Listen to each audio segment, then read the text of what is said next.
Dito isso, quero convidar você aí a abrir a sua Bíblia no livro de 2 Samuel, capítulo 7. Deixe sua Bíblia aberta aí, 2 Samuel, capítulo 7.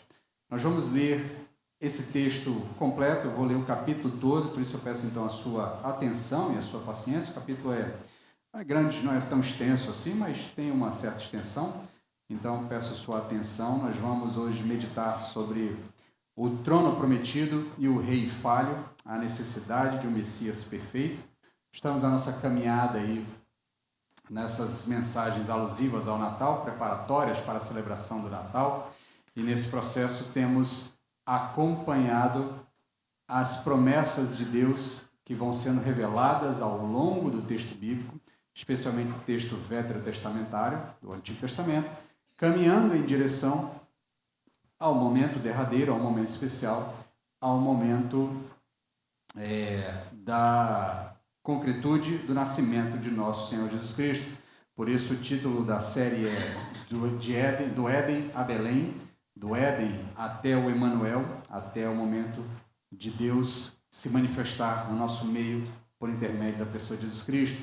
A sequência de mensagens está dividida em 3 atos. Um primeiro ato mostrando a realidade da criação e da queda. Um segundo ato mostrando a sequência das promessas que são feitas ao longo do Antigo Testamento, promessas que celebramos nessa noite, as alianças que Deus tem feito com o seu povo, e finaliza num ato final, no momento derradeiro da própria manifestação de Deus em nosso meio por intermédio da pessoa de nosso Senhor Jesus Cristo. Hoje nós vamos ver a aliança davídica. Nós já vimos a aliança com Adão, que a gente chama de aliança adâmica, né? Aliança de Gênesis capítulo 3, verso 15. Nós já vimos a aliança noética, que se passa com Noé, no momento ali da promessa após o dilúvio. Vimos a aliança com Abraão, vimos a aliança do Sinai, a aliança sinaítica, e agora vamos passar pela aliança davídica. Todas essas alianças estão encadeadas em um processo de revelação da vontade de Deus para o seu povo, da vontade de Deus para a sua criação. Cada uma delas constrói a percepção desta nova aliança que vai ser entabulada, que vai ser realizada na pessoa de Jesus Cristo. Essa nova aliança que vai ser concretizada quando Jesus Cristo nascer e então entregar-se em favor do seu povo, morrer, ressuscitar e então inaugurar esta nova e derradeira aliança. Mas hoje nós vamos ver aqui a aliança de Davi, a aliança davídica do trono eterno, e eu quero chamar a sua atenção para a leitura do texto.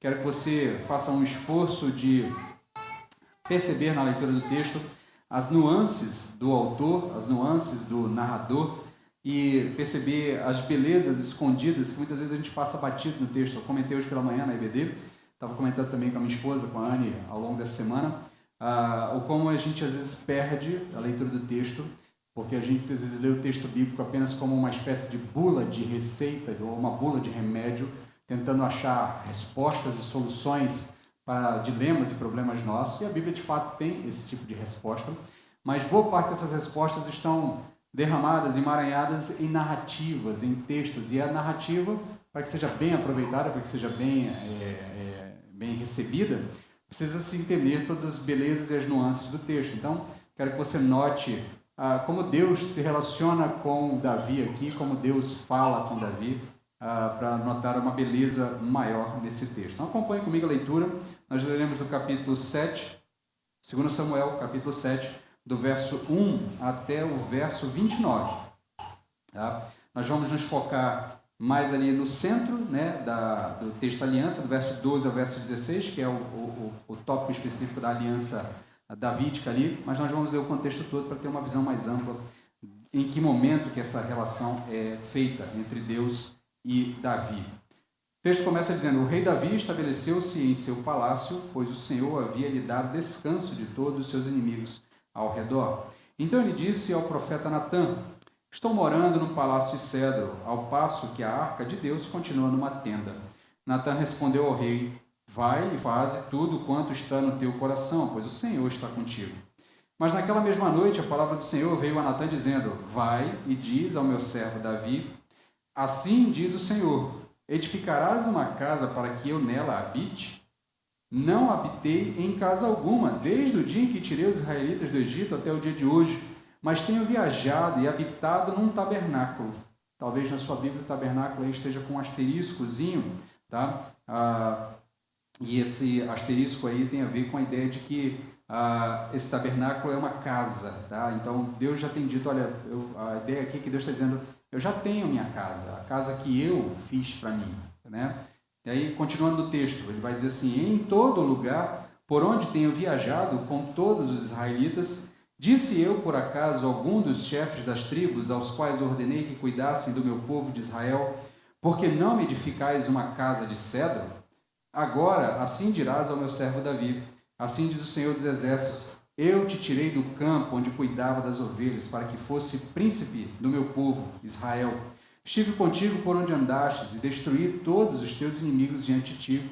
Agora te tornei tão famoso quanto os poderosos da terra. Também estabelecerei o meu povo Israel num lugar, e ali o plantarei, para que habite no seu lugar, e não seja mais perturbado, nunca mais seja oprimido pelos perversos como antes, como no tempo em que constituí juízes sobre o povo de Israel. A ti, porém, darei descanso de todos os teus inimigos. Também o Senhor te declara que ele te edificará uma casa. Quando os teus dias se completarem e descansares com os teus pais, providenciarei um sucessor da tua descendência, que procederá de ti, e estabelecerei o reino dele. Ele edificará uma casa ao meu nome, e para sempre estabelecerei o trono do seu reino. E eu serei seu pai, e ele será meu filho. Caso venha a cometer alguma transgressão, eu o castigarei com castigos humanos e com açoites de homens, mas não retirarei dele o meu amor fiel, como fiz com Saul, a quem tirei da tua frente. Mas a tua casa e o teu reino serão firmados para sempre diante de ti. Teu trono será estabelecido para sempre. Natã, então, relatou a Davi todas essas palavras e toda essa visão. Então o rei Davi entrou, sentou-se perante o Senhor e disse, quem sou eu, Senhor Deus, e quem é a minha família, para que me tenhas trazido até aqui? Senhor Deus, isso ainda foi pouco aos teus olhos, pois também falaste sobre a família do teu servo para tempos distantes. É assim que ages com os homens, ó Senhor Deus. Que mais te poderá dizer Davi? Tu conheces bem o teu servo, ó Senhor Deus. De acordo com a tua palavra e a tua vontade, é que fizestes esta grandiosidade e a revelastes ao teu servo. Portanto, tu és grandioso, ó Senhor Deus, pois não há ninguém semelhante a ti, e não há outro Deus, mas tu somente, segundo tudo que temos ouvido com os nossos ouvidos. Que outra nação na terra é semelhante a teu povo Israel, a quem tu, ó Deus, fostes resgatar para teu povo, para ser teu povo, para te tornares famoso e fazeres a favor deles estas grandes e terríveis coisas? Para a tua terra, diante do teu povo, que do Egito resgatastes para ti, expulsando as nações e seus deuses? Assim estabelecestes o teu povo Israel como teu próprio povo para sempre, e tu, Senhor, te fizestes o Deus dele. Agora, ó Senhor Deus, confirma para sempre a palavra que falastes acerca do teu servo e da sua família, e faze como tens falado, para que teu nome seja engrandecido para sempre, e se diga, o Senhor dos Exércitos é Deus sobre Israel, e a família do seu servo será estabelecida diante de ti. Pois tu, Senhor dos Exércitos, Deus de Israel, revelastes ao teu povo, eu te edificarei uma casa. Por isso teu servo teve ânimo para fazer esta oração. Agora, Senhor Deus, tu és Deus, e as tuas palavras são verdadeiras, e tens prometido ao teu servo esta bondade. Agora, na tua vontade, abençoa a família do teu servo, para que subsista para sempre diante de ti. Pois tu, ó Senhor Deus, prometestes, e com a tua bênção a família do teu servo será abençoada para sempre. Senhor, fala conosco nessa noite, prepara os nossos corações, pois queremos, Pai, ouvir a tua voz sendo revelada a nós, nos instruindo nessa noite, na medida que a tua palavra nos é anunciada, nos é exposta. Atrai a nossa atenção, desvenda os nossos olhos, destapa os nossos ouvidos, fala conosco, queremos te ouvir, é o que te pedimos em nome de Jesus. Amém. Amém, meus queridos. Então, nós lemos aqui o texto é composto basicamente de 2 etapas. Uma etapa é Davi, né, 3 etapas, né, 3 atos. Davi conversando com Natã, Deus falando com Natã, trazendo uma mensagem a Davi, e depois Davi dando uma resposta a Deus. Então nós temos aqui uma promessa feita a Deus, e aí eu chamei a atenção dos irmãos para a beleza da narrativa, né? Você vê como o texto trabalha com um tom de bom humor e de ironia. Deus fala a Davi: olha só, eu tenho passeado com Israel, eu tirei vocês de onde vocês estavam, e eu não preciso de casa, eu não sou como os outros deuses que precisam de um templo, eu não preciso que você edifique um templo, mas fica atento, Davi, porque eu é que vou edificar para você uma casa, eu é que vou fazer uma casa para você. E nesse processo nós vemos como o texto vai ganhando camadas mais profundas e vai mostrando para nós essa beleza da relação entre Deus e o seu servo. Contudo, o nosso objetivo nessa noite é fazer uma análise da aliança de Deus com Davi, a aliança do trono eterno, desse trono, desse reino eterno que seria estabelecido a partir da dinastia davídica. E nesse processo nós temos caminhado ao longo de todos os textos anteriores, percebendo como Deus vai se revelando através das muitas alianças, e a cada aliança ele vai estabelecendo um elemento novo nesse processo.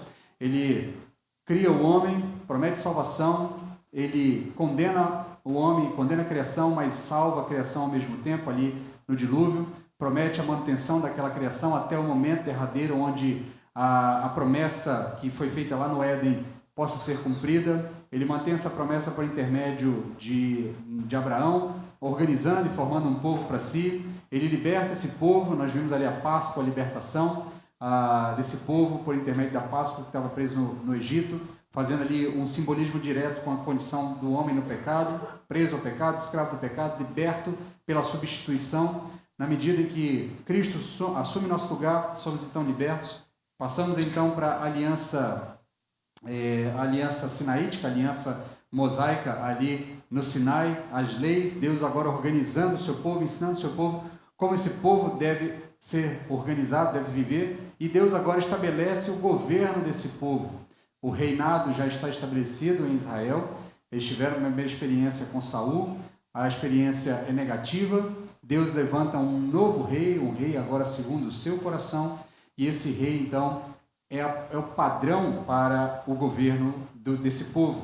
E nesse processo nós olhamos para Davi e percebemos como, de uma maneira geral, nós precisamos dessas lideranças que tragam a nós algum tipo de orientação, algum tipo de alento, algum tipo de direção para nós podermos caminhar. O povo precisava de um rei segundo o coração de Deus. E no mundo onde as nossas lideranças são falhas, e as lideranças falhas são a norma, onde promessas são quebradas constantemente, onde a corrupção vai minando a nossa confiança, nós estamos sempre procurando esse líder perfeito, estamos sempre na esperança de que um líder perfeito se apresente, um governante justo, e que um tipo de reino inabalável seja estabelecido.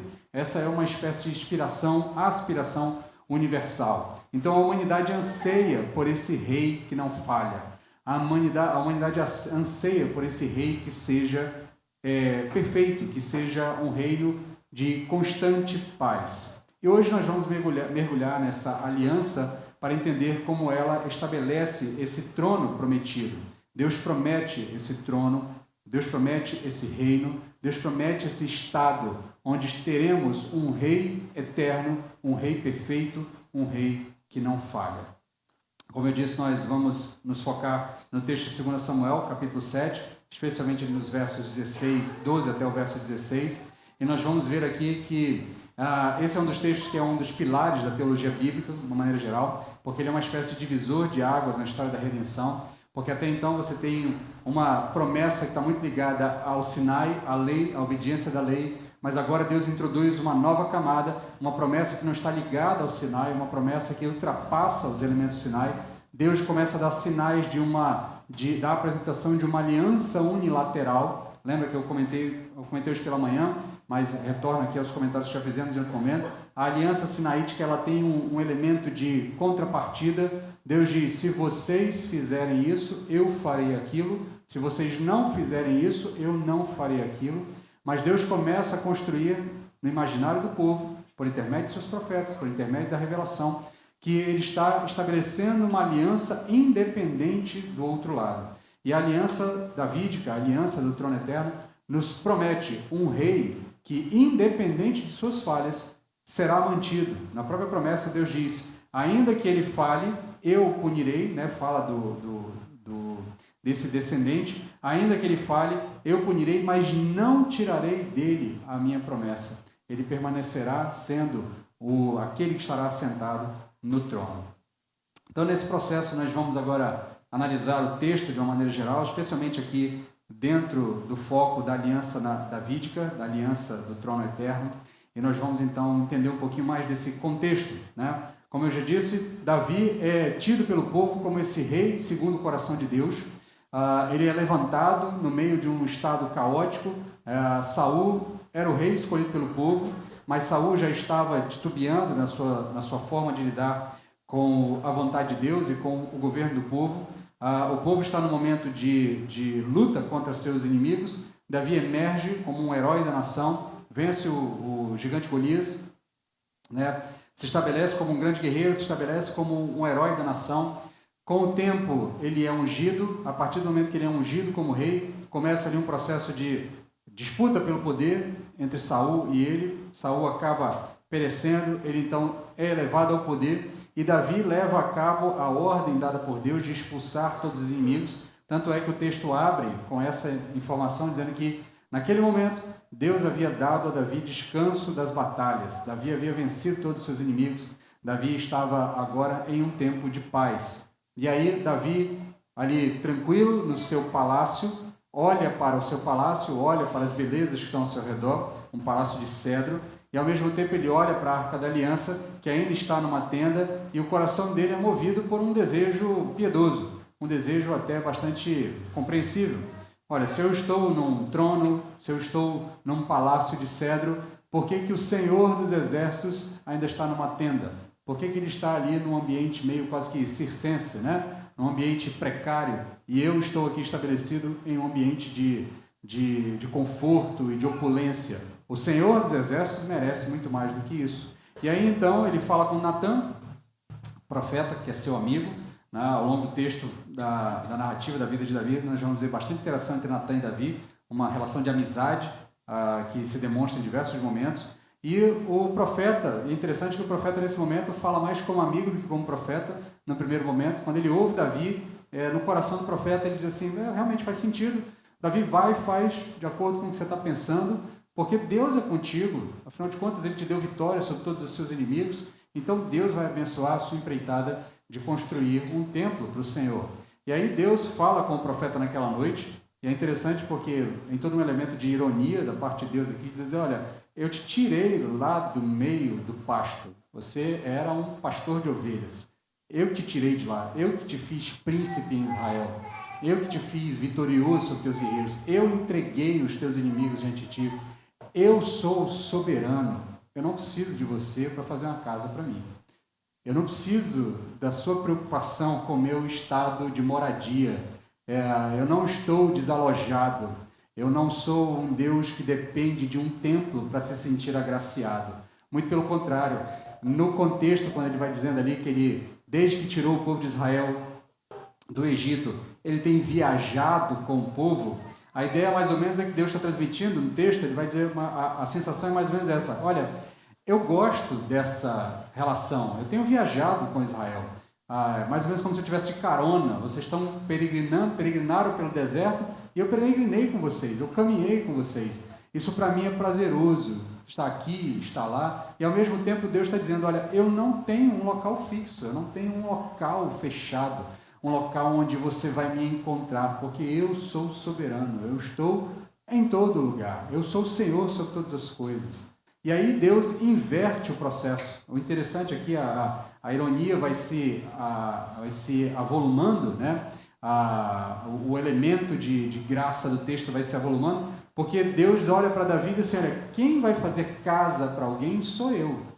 Eu é que vou fazer uma casa para ti. Eu é que vou edificar uma dinastia para você. Eu é que vou edificar a tua casa, Davi. Eu é que vou fazer da tua casa um reino eterno. E aí nós temos ali alguns elementos que são apresentados nessa aliança. Você tem essa descendência eterna, você tem a promessa de um trono perpétuo e você tem a promessa de um reino estabelecido. Então, no verso 12 até o verso 16, Deus diz o seguinte: quando os teus dias se cumprirem e vieres a dormir com os teus pais, então farei levantar depois de ti o teu descendente, que procederá de ti, e estabelecerei o seu reino.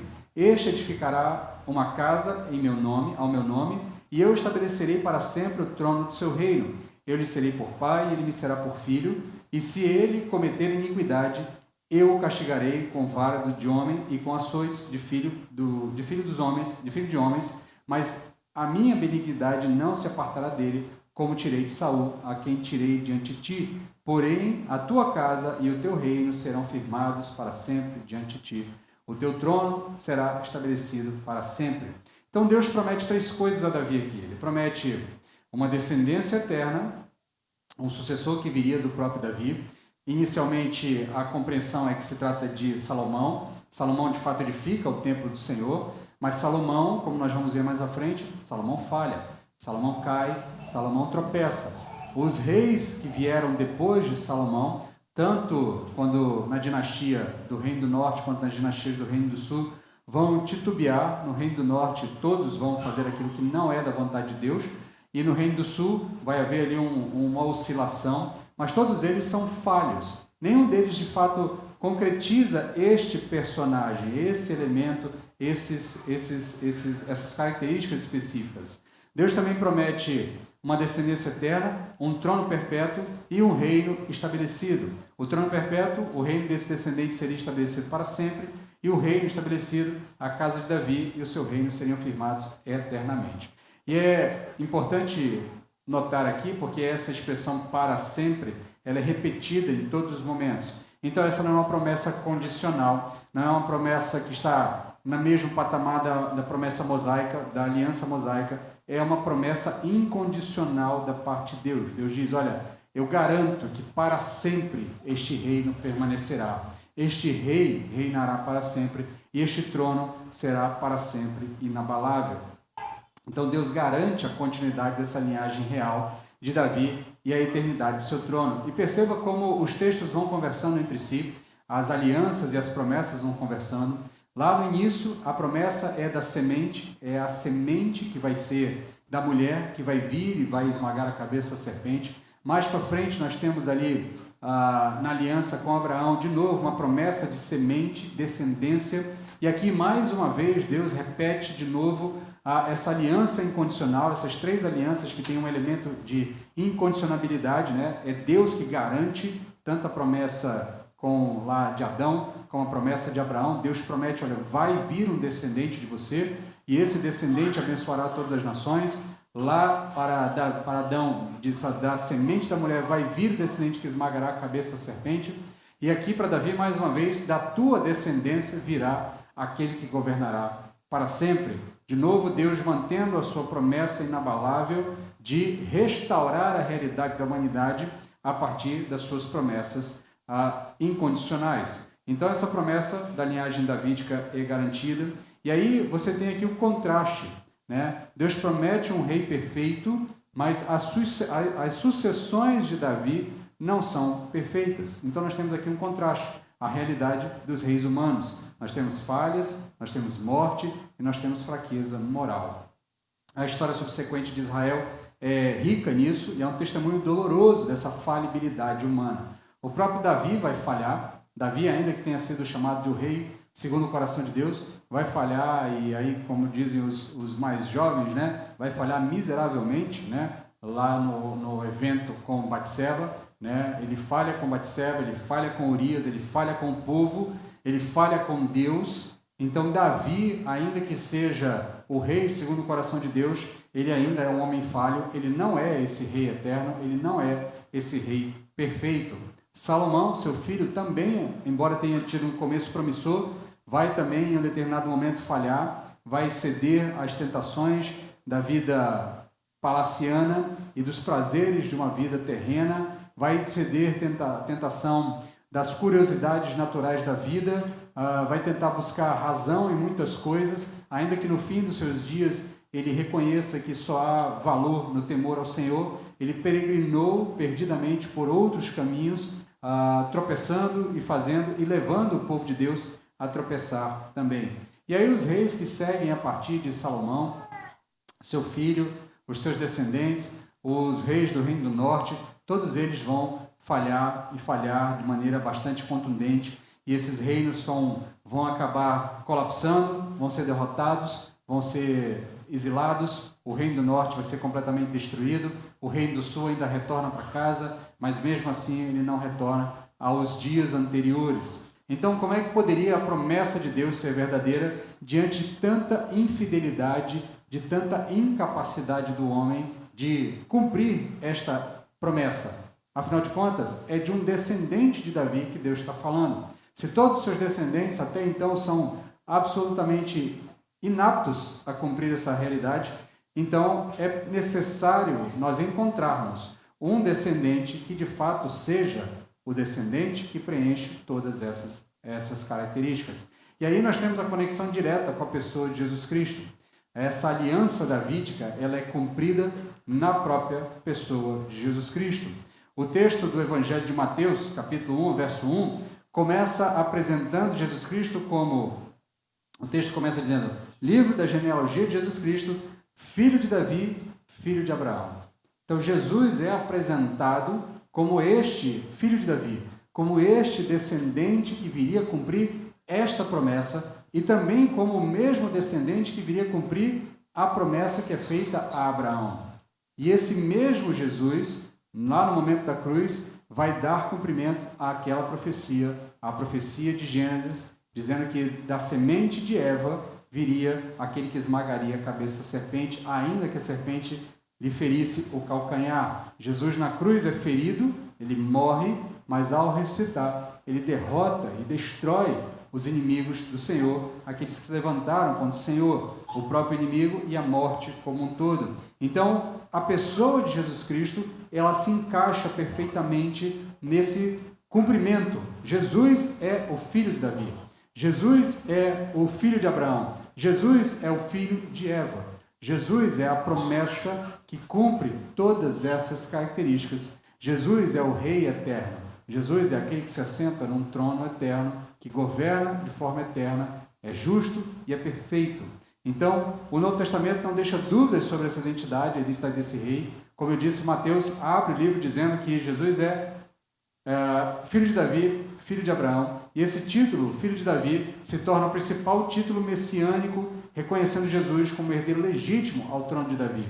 Os textos dos evangelhos são muito claros ao nos trazer a informação de que Jesus era da tribo de Judá. Ele é descendente da tribo de Judá, consequentemente ele é descendente da mesma tribo de Davi. Os genealogistas tentam fazer a construção desde o começo, né? No caso, Mateus faz a construção até Abraão, Marcos vai fazer a construção até Adão, né? Ou melhor, Lucas vai fazer a construção até Adão, deixando claro que Jesus é de fato esse cumprimento de todas essas profecias.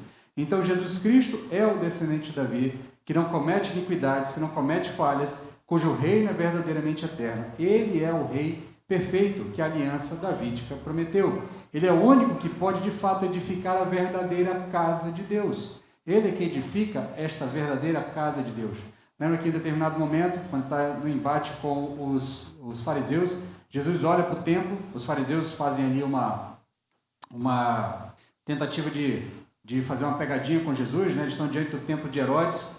O templo de Herodes é um templo bastante suntuoso, é construído a partir do templo de Zorobabel, né? E só para você ter uma ideia rápida aqui dos contextos dos templos, né? O primeiro templo é o templo de Salomão, construído de acordo com as especificações que Deus deu a Salomão. O segundo templo ele é construído no mesmo local, mas é uma pequena parte. O segundo templo é construído após a volta do exílio, é construído sob o comando de Zorobabel e de Esdras, tá? Do sacerdote Esdras, está relatado lá no finalzinho dos livros, dos livros proféticos do Antigo Testamento. Ele é construído uma parte muito menor, né? Se você fizer um comparativo, o Templo de Salomão, vou dizer assim, era 100%, o Templo de Zorobabel é 10%, é bem menor. E aí, quando chega no período de Herodes, Herodes não é, de fato, um judeu, né? Assim, de linhagem mesmo, então para ele tentar amenizar a sua relação com o povo, afinal de contas ele era o rei imposto ao povo, ele faz um agrado reconstruindo o templo. E aí ele faz uma série de adendos ao templo ali, e o templo fica bastante opulento, fica bastante suntuoso, fica bastante bonito. E aí os fariseus questionam Jesus: olha aí, existe um templo mais bonito do que esse, né? Existe um templo mais opulento do que esse? Tentando fazer Jesus fazer uma pegadinha, porque se Jesus diz que não tem, significa que Jesus está rejeitando o templo de Salomão. Se Jesus diz que tem, né, eles vão então dizer que Jesus está falando mal do templo, porque afinal de contas ali ainda era o templo do Senhor, onde os sacrifícios do Senhor eram realizados, o culto ao Senhor era feito.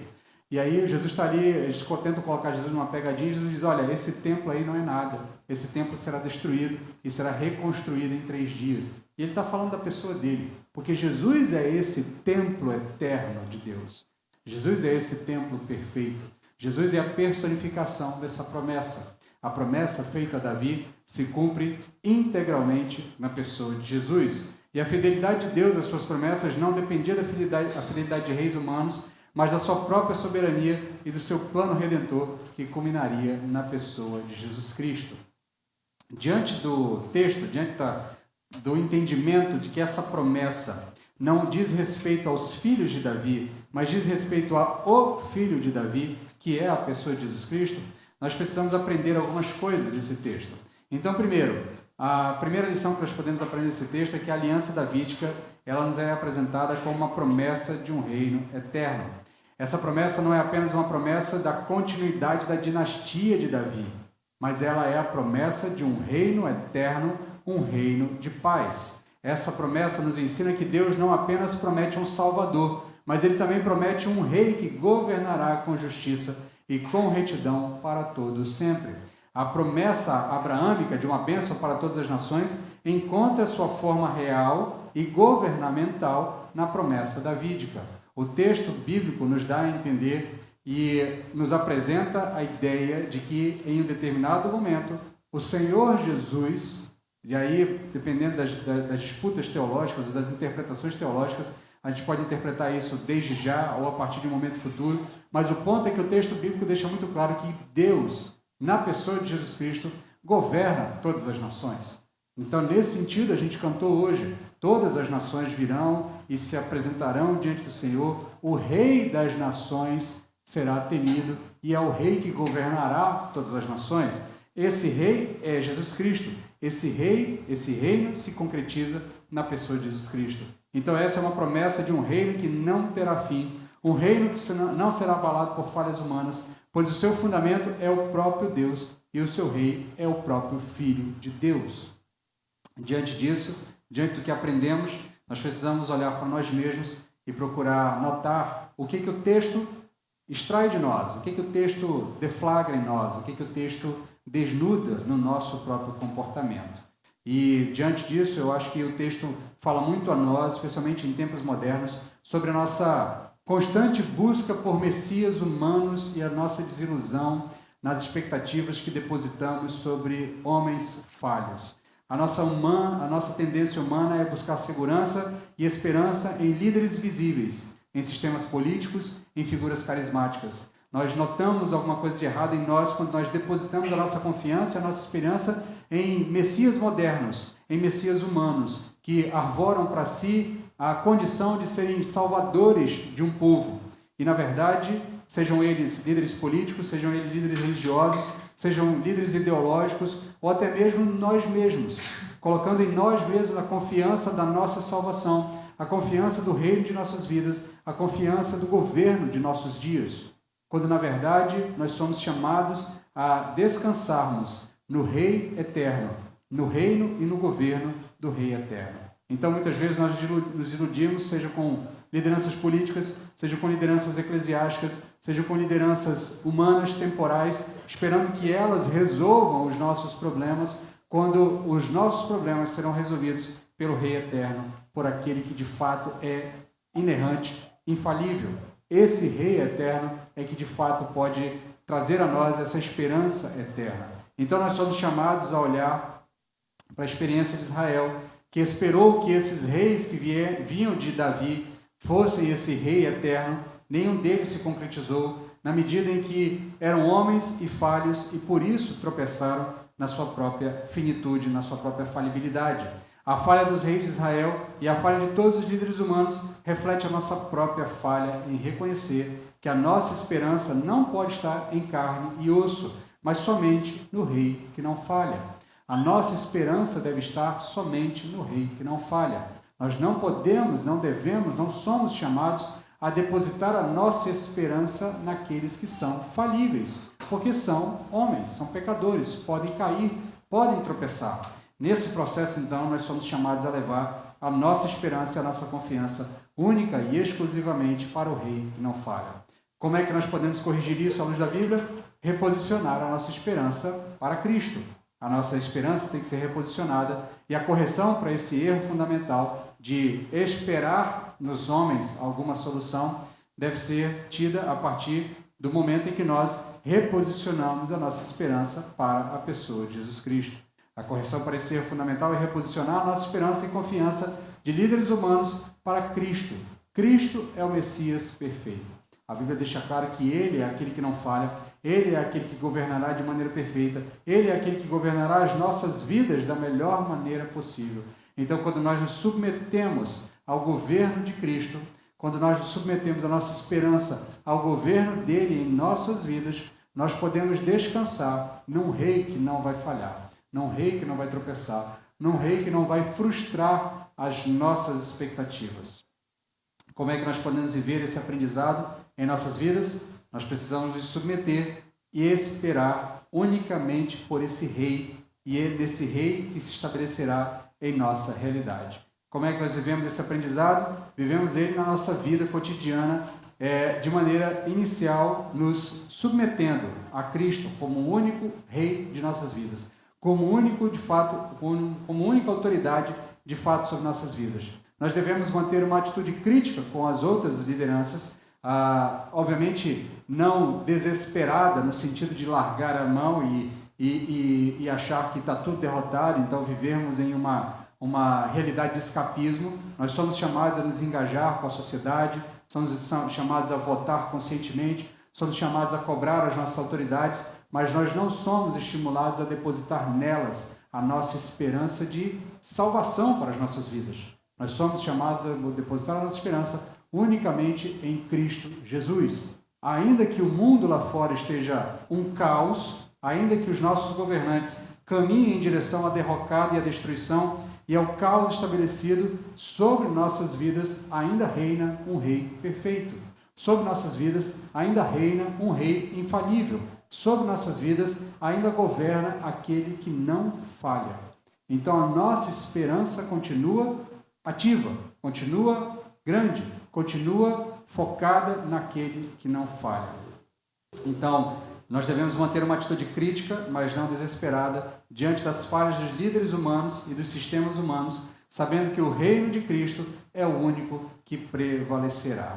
Diante disso, nós chegamos então aos momentos derradeiros e, concluindo o raciocínio do texto, concluindo o raciocínio da mensagem, nós caminhamos por mais um trecho dessa mensagem da salvação e entendemos que esta mensagem é sobre a pessoa de Jesus Cristo, é em Jesus Cristo, o Filho de Davi, que todas as promessas encontram o seu sim e encontram o seu amém. Ele é o Rei prometido, cujo reino não terá fim, que governa com justiça e com amor e que edificou a verdadeira casa de Deus. Ele é o único em quem podemos depositar a nossa esperança no meio de tanta desilusão. Diante disso, diante dessa realidade, você é convidado a se submeter a esse Rei.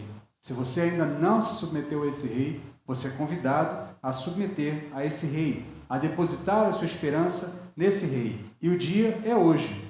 Diante desse Rei, você arrepende-se de quem você é, você crê nele como o único e suficiente Senhor, Salvador e Rei, e Deposita nele a sua esperança, sabendo que este rei não falhará com você, sabendo que este rei governará a sua vida com total justiça e com total sabedoria e com total bondade.